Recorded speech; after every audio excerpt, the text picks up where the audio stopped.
Hello! இன்னைக்கு நாம ஒரு முக்கியமான ஆனா பலருக்கும் முழுசா தெரியாத ஒரு விஷயத்த பத்தி பார்க்க போறோம்.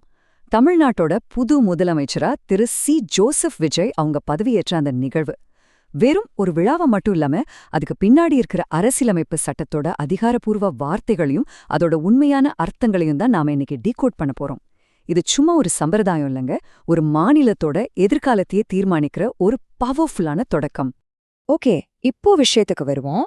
ரொம்ப ஷார்ட்டாவும் ஆனா ஆழமாவும் இருக்கிற இந்த அரசியலமைப்பு விழாம முழுசா புரிஞ்சுக்க நாம இத 4 சிம்பிளான கட்டங்களா பிரிக்க போறோம். முதல்ல அதிகார நெறிமுறைகள், அப்புறம் பதவியேற்பு உறுதிமொழி, அதுக்கடுத்து ரகசிய காப்பு உறுதிமொழி, கடைசியா அமைச்சரவை மாற்றம். சரி, முதல் பகுதிக்கு போயிடலாம். அதாவது அதிகாரத்தின் நெறிமுறைகள், ஆளுநரோட அனுமதியும் விழாவோட தொடக்கமும். இப்போ இந்த அதிகாரப்பூர்வ கோரிக்கையை கவனிங்கள. I request the honourable governor's permission. அதாவது பதவியேற்பு விழாவை தொடங்க ஆளுநரோட அனுமதியை கேட்கிற இந்த வாக்கியம் சும்மா சாதாரணமானது கிடையாது.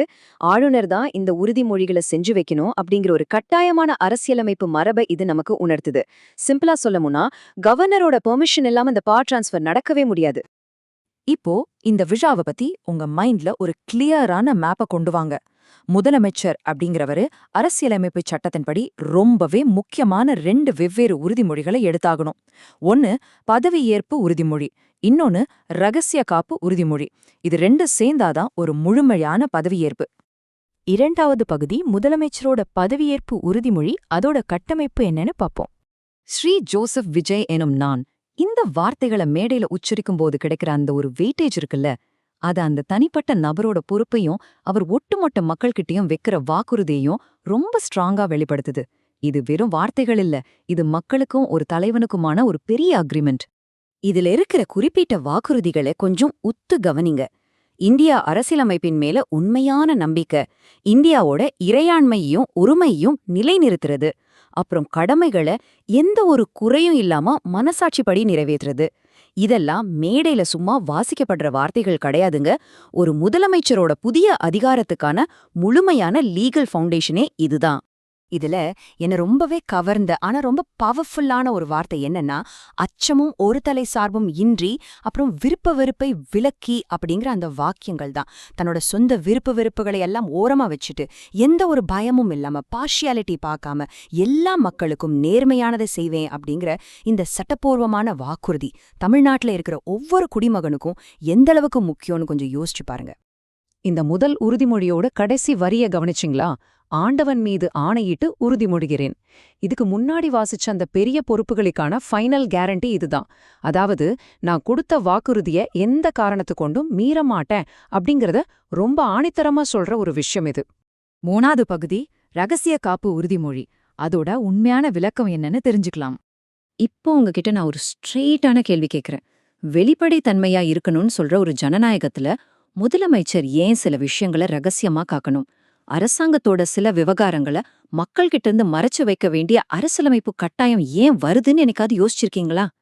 இதுல நீங்க புரிஞ்சிக்க வேண்டிய முக்கியமான பாயிண்ட் என்னன்னா, அரசு தகவல்களை கையாள்றதுல ரொம்பவே ஸ்ட்ரிக்டான ரூல்ஸ் இங்க இருக்கு. முதலமைச்சரோட கவனத்துக்கு வர ரொம்ப சென்சிட்டிவான விஷயங்களை நேரடியாகவோ இல்ல மறைமுகமாகவோ யார்கிட்டயும் சொல்லக்கூடாது. இதுக்கு ஒரே ஒரு எக்ஸெப்ஷன் என்னன்னா, அவரோட முதலமைச்சர் கடமையை நிறைவேற்ற எந்த அளவுக்கு தேவையோ அந்த அளவுக்கு மட்டுமே அந்த தகவலை பயன்படுத்தலாம். சிம்பிளா சொல்லணும்னா, மாநிலத்தோட பாதுகாப்பே இந்த ஒரு விதியில தான் அடங்கியிருக்கு. சரி, இப்போ கடைசி கட்டத்துக்கு வந்துட்டோம். பகுதி 4, அமைச்சரவை பதவியேற்பும் விழாவோட நிறைவும். முதலமைச்சரோட உறுதிமொழிகள் எல்லாம் முடிஞ்ச உடனே அது ஆட்டோமேட்டிக்கா அவரோட அமைச்சரவையை உருவாக்குற அடுத்த கட்டத்துக்கு கொண்டு போயிடும். அதுக்காகத்தான் புதிய அமைச்சர்களுக்கு பதவியேற்பு செஞ்சு வைக்க சொல்லி கவர்னர் கிட்ட மறுபடியும் ஒரு முறையான கோரிக்கை வைக்கப்படுது. இது முடிஞ்சதும் தான் ஒரு முழுமையான அரசாங்கம் அங்க ஃபார்ம் ஆகுது. இப்போ இந்த இடத்துல ஒரு ரொம்ப இன்ட்ரெஸ்டிங்கான விஷயம் ஒன்னு இருக்கு. இவ்ளோ நேரமா ரொம்ப சீரியஸான ஸ்ட்ரிக்டான அரசியலமைப்பு வார்த்தைகளை பத்தி பேசிட்டு இருந்தோம் இல்லையா? ஆனா அதுக்கு நடுவுல வெல்கம் ராஸ்டார் அப்படின்னு மக்கள் காட்டின அந்த உற்சாகம், அந்த எனர்ஜி, இது சட்டத்துக்கும் மக்களுக்குமான அந்த இமோஷனல் கனெக்ஷனை ரொம்ப அழகா நமக்கு காட்டுது. இறுதியா ஒரு சிந்தனையோட இந்த அலசலை நாம முடிச்சுக்கலாம். இவ்ளோ ஆழமான அரசியலமைப்பு சட்டத்தோட இந்த உறுதிமொழிகள் இனி வரும் காலங்கள்ல தமிழ்நாட்டு மக்களோட அன்றாட வாழ்க்கையில என்ன மாதிரியான மாற்றங்களை கொண்டு வரப்போகுது? இப்போ நீங்க தெரிஞ்சுக்கிட்டா இந்த சட்டப்பூர்வமான வார்த்தைகளை நம்ம மாநிலத்தோட எதிர்காலத்தோட கொஞ்சம் கனெக்ட் பண்ணி பாருங்க.